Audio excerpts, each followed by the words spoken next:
ശബരിമലയിൽ കട്ടിളപ്പാളിയിൽ സ്വർണം പൂശാനായി ഉണ്ണികൃഷ്ണൻ പോറ്റിക്ക് കൈമാറിയതുമായി ബന്ധപ്പെട്ട സ്വർണ്ണക്കൊള്ള കേസ് നിർണായക ഘട്ടത്തിലേക്ക് കടക്കുകയാണ്.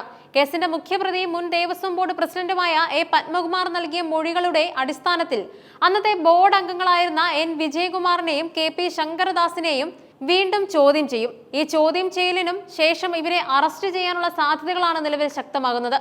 ചോദ്യം ചെയ്യലിന് ഹാജരാകാനായി ഉടൻ തന്നെ ഇവർക്ക് നോട്ടീസ് നൽകുമെന്നും അന്വേഷണ സംഘം അറിയിച്ചു. കട്ടിളപ്പാളികൾ ഉണ്ണികൃഷ്ണൻ പോറ്റിയുടെ കൈവശം കൊടുത്തുവിടുന്നതിനുള്ള ആദ്യ ഇടപെടൽ നടന്നത് വിജയകുമാറും ശങ്കരദാസും ഉൾപ്പെടുന്ന ബോർഡ് യോഗത്തിലായിരുന്നു. പത്മകുമാറിനെ ചോദ്യം ചെയ്തപ്പോഴാണ് ഈ വിഷയത്തിൽ മറ്റ് ബോർഡ് അംഗങ്ങൾക്കുള്ള പങ്കിനെ കുറിച്ച് കൂടുതൽ വിവരങ്ങൾ ലഭിച്ചത്.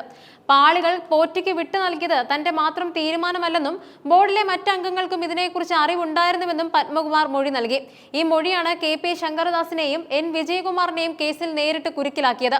നേരത്തെ അന്വേഷണ സംഘം ഇരുവരെയും പ്രാഥമിക ചോദ്യം ചെയ്യലിന് വിധേയമാക്കിയിരുന്നു.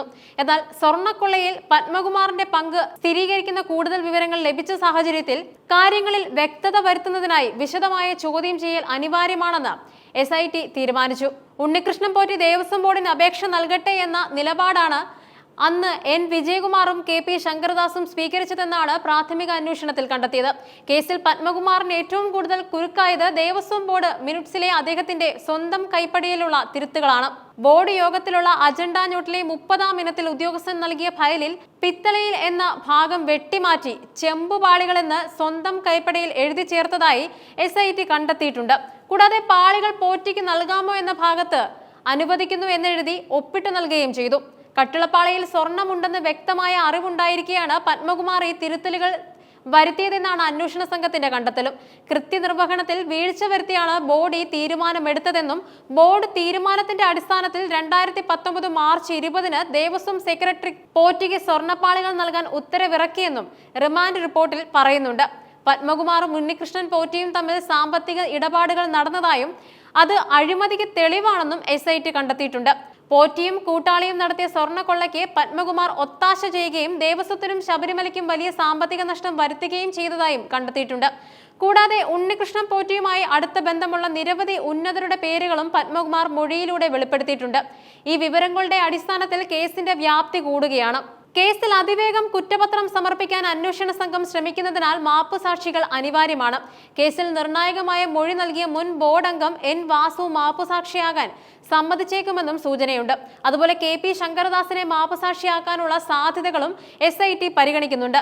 വാസുവിനെ വീണ്ടും ചോദ്യം ചെയ്യാനും അന്വേഷണ സംഘം തീരുമാനിച്ചിട്ടുണ്ട്. പല ഓഫീസുകളിലെയും ഉദ്യോഗസ്ഥരെ പത്മകുമാർ സ്വാധീനിച്ചുവെന്നാണ് N വാസുവിന്റെ മൊഴി. കൂടാതെ ഉണ്ണികൃഷ്ണൻ പോറ്റിക്ക് വേണ്ടി പത്മകുമാർ നടത്തിയ ഇടപെടലുകളിൽ നിർണായക വിവരങ്ങൾ നൽകാൻ കഴിയുന്ന ദേവസ്വം ബോർഡിലെ മുൻ അഡ്മിനിസ്ട്രേറ്റീവ് ഓഫീസറായ രാജേന്ദ്രൻ അടക്കമുള്ളവരെയും SIT ചോദ്യം ചെയ്യും. പത്മകുമാർ നൽകിയ മറ്റൊരു മൊഴി കേസിൽ മുൻ ദേവസ്വം മന്ത്രി കടകംപള്ളി സുരേന്ദ്രനെയും സംശയത്തിന്റെ നിഴലിലാക്കിയിട്ടുണ്ട്. പാളികൾ പോറ്റിക്ക് കൈമാറണമെന്ന വിഷയം പരിശോധിക്കാൻ സർക്കാരും ആവശ്യപ്പെട്ടെന്ന പത്മകുമാറിന്റെ മൊഴിയാണ് കടകംപള്ളിക്ക് കുരുക്കാകാൻ സാധ്യത. അതിനാൽ SIT മുൻ മന്ത്രിയെയും ചോദ്യം ചെയ്തേക്കും. 2019 കാലത്തെ തന്ത്രിക്കെതിരെയും പത്മകുമാർ മൊഴി നൽകിയിട്ടുണ്ട്. തന്ത്രിയുടെ മൊഴിയും അന്വേഷണ സംഘം രേഖപ്പെടുത്തും. കട്ടിളപ്പാളികളും ശ്രീകോവിലെ വാതിലുമായി ഉണ്ണികൃഷ്ണൻ പോറ്റി വിവിധ സ്ഥലങ്ങളിൽ പൂജ നടത്തിയെന്ന് നേരത്തെ കണ്ടെത്തിയിട്ടുണ്ട്. ഈ പൂജയിൽ പങ്കെടുത്ത നടൻ ജയറാം അടക്കമുള്ളവരുടെയും മൊഴി രേഖപ്പെടുത്തും. കേസിൽ കൂടുതൽ വിവരങ്ങൾ ലഭിക്കുന്നതിനായി പത്മകുമാറിനെ വിശദമായി ചോദ്യം ചെയ്യാൻ അന്വേഷണ സംഘം തീരുമാനിച്ചിട്ടുണ്ട്. ഇതിനായി തിങ്കളാഴ്ച കൊല്ലം വിജിലൻസ് കോടതിയിൽ കസ്റ്റഡി അപേക്ഷ നൽകും. ഈ നീക്കങ്ങളെല്ലാം കേസിന്റെ ഭാവിയിൽ നിർണായകവുമാകും.